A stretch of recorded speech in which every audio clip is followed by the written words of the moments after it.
First off, thank you for the conference. It's been a Amen. huge help. Thanks for coming.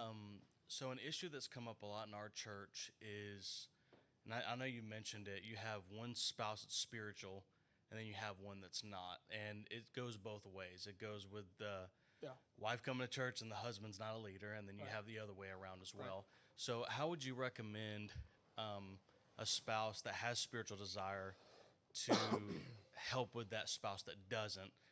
Maybe I don't know if it works both ways with the guy and the. Yeah. But I was just wondering what your advice would be on that. Okay. So, So the marriage manual book out there covers these things, but my counsel always is with 1 Peter chapter 3. Because remember chapter 2, it talks about suffering and Christ's suffering and how he responded to suffering. And then he starts chapter 3 with likewise, ye wives. And then he says, verse 7, likewise, ye husbands. So here you've got a situation where a spouse isn't obedient to God. They're not doing what they ought to do. And it's causing suffering in your life. And here's how you are to respond to them. So there's statements there.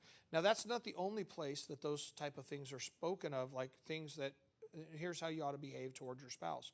But that in particular, verse 1 through 6 is to the wife, verse 7 is to the husband, and then verse 8 to 12 is actually a general statement that applies to everyone in all circumstances. But if it applies to everyone in all circumstances, because we know that because he says, be ye all, so there's a transcendence to what he's saying, that it's not just to married people, be ye all. But, however, if it's transcendent to everyone, then it also applies to marriage. Does that make sense? So, like, these things also apply to marriage. So, and he gives 9, maybe, things there specifically, to be pitiful, meaning to be empathetic, to be courteous, to love as brethren. I think that's an interesting statement. That because especially if someone's married to someone that's not lost, they should still treat them like they would treat a Christian. Amen. They should treat them that way. And if they're not right with God, they should still treat them like they're a brother and sister in Christ.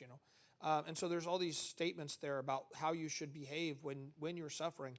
So I would say that in a situation where one's spiritual, one's not, you're never going to bring the unspiritual one to spirituality through persecution. It's going to be through as he says there, he says, while they behold your chaste conversation coupled with fears. It's how you are obedient to God that's going to draw them to God. And so you being the Christian you ought to be ultimately takes you out of the way. And when we illustrate it like here's God, and let's just say for the sake of this that here's the wife, and she's trying to do right, and her husband over here is not doing right, and her desire is to just cast it on her husband and nag him into obedience. And we know that nagging, it never works, ever, because men are the most stubborn thing. Do you think mules are stubborn? No, men. All right? And so he's like, the more you nag, the less I am inclined to do this. And so she's only digging her own hole there that she's never going to get through. So what she has to do is she has to start telling it to God, and she's obedient to God, and she's trusting God. And I think the key to verse in that passage is it says, even so, holy women of old time who trusted in God. That's the key. Because see, when she thinks this is going to work, she's trusting in herself. Yes. She's not trusting in God. So she's got to trust in God. She's got to cast it to God. And when this is stopped, okay, and she's not saying this to him, he is now open to hearing from God because he's not resistant to it. And he may, I say open in that sense of like, he's not like, hey, I hope God speaks to me, but there's no one standing in the way. Because often what's taking place is here, we're like literally getting in the way of God and trying to solve it ourselves. So once she removes herself from that, God's able to actually speak to him, and God's able to convict him, and now he's able to get right because it's God that's doing it and not her, or vice versa. Okay, it could be either way.